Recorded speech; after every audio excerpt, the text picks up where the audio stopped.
Let's get down to business news now with Kim Savage. Kim, A2, the specialty milk company, has had a record profit, but what? Investors aren't really that impressed? Yeah, well, I'll give you the numbers and you tell me if you'd be happy, Lisa. So close to $288 million in profit. That is almost up half on last year. If we look at the revenue side of things, the money coming in up 40%, just a mere $1.3 billion in revenue coming in for A2 Milk. A fair bit of money we're talking about here. A lot of zeros, why aren't people happy? Well, what we saw happen is that investors were expecting a little bit more here. It seems like the expectation was for more around the $300 million mark as far as that profit is concerned. And just by the way, A2 Milk being the specialty milk company, it specialises in infant formula, has the highest market capitalisation, so that is the value of the shares which are outstanding. Basically, it's the most valuable company on the stock exchange. That's why we watch it this closely and why, obviously, we watch its moves on the share market. And so what we saw is investors not overly happy with this. Its share price actually dropped 15% on its result, its full year result this morning. Ended up dragging down that benchmark top 50 index about 1.5% with it too. So obviously it has an impact on the wider share market as well.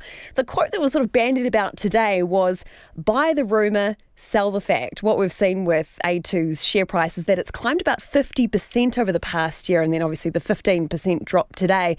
And so brokers we talked to suggested that it was just around the expectations not quite being met, although obviously those numbers were very positive and a record, I might add. The company, though, not worried about what it really considers to be the sort of day-to-day moves on the share market. It says it's reinvesting in the business. It's a growth company. One of the analysts who follows A2 Milk, who I spoke with just a short time ago, said that nothing to be concerned about really. You'd expect with a growth company of this nature that they would be putting their money back into the business. They're not paying a dividend to shareholders, but that they are on track to some positive things in future, and that this is the kind of the direction they need to be going in, and the right one as it happens. Bring us up to date on Fletcher Building. So it's back in the black, is it? Yes, so you'll remember that this time last year we were talking about Fletcher Building having a net loss of $190 million. And of course all the sort of the issues and the commentary that sort of came with that. So this year we're talking a profit of $164 million. So back in the black for Fletcher Building.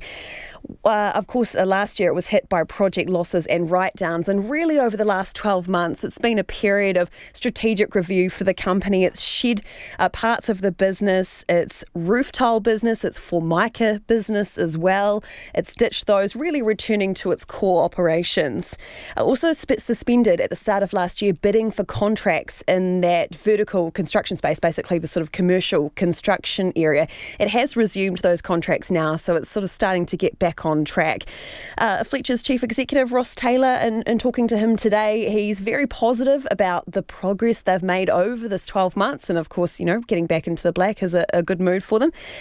Going to be a much leaner organisation going into this year after a lot of the shedding that the company's been doing over the past 12 months. And what else has been going on with the rest of the markets today? Well, the NZX Top 50, that benchmark index, did close down about 1%, as I mentioned earlier in the day, down about 1.5%, 95 points lower at 10,709. And looking at some of those stocks which I've talked about, those companies, A2 Milk down 12% at the close, $2 lower, closed at $14.81. And Fletcher Building up more than 3% actually, at $4.72. If we look at the currency, 64 US cents and 95.5 Australian. Thanks, Kim. Kim Savage with our business news this evening.